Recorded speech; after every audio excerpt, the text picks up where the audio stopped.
পাহাড়ে ভোট শেষ, রাজনৈতিক উত্তেজনাও শেষ। ইতিমধ্যেই শান্ত পাহাড়ে বৃষ্টির পূর্বাভাস শুনিয়েছে হাওয়া অফিস। আপাতত মেঘ রোদের খেলা চলছে কালিম্পংয়ে। পর্যটনের মরশুমে ভিড় করছেন পর্যটকরাও।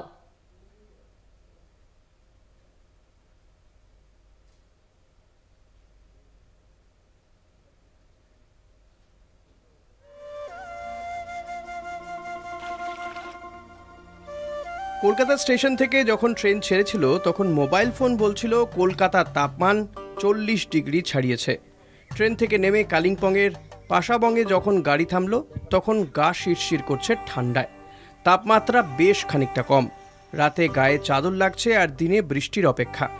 একদিকে চা বাগান আর অন্যদিকে পাইন দেবদারুর জঙ্গল, তার পাশ দিয়ে বয়ে চলেছে গীতখোলা ঝোড়া। ঝোড়ার জলের শব্দে রূপসী পাহাড় যেন কাছে ডাকছে পর্যটকদের। পাপড় খেতে ছুঁয়ে পাহাড়ি পথ ধরে পৌঁছতে হয় কালিম্পংয়ের অফবিট ডেস্টিনেশন এই পাশাবং গ্রামে। এখানে রয়েছে সুদৃশ্য হোমস্টে। এসেছিলাম অ্যাকচুয়ালি ডুয়ার্সেও গরম ছিল, কিন্তু এইখানে সত্যি ভীষণ প্লেজেন্ট।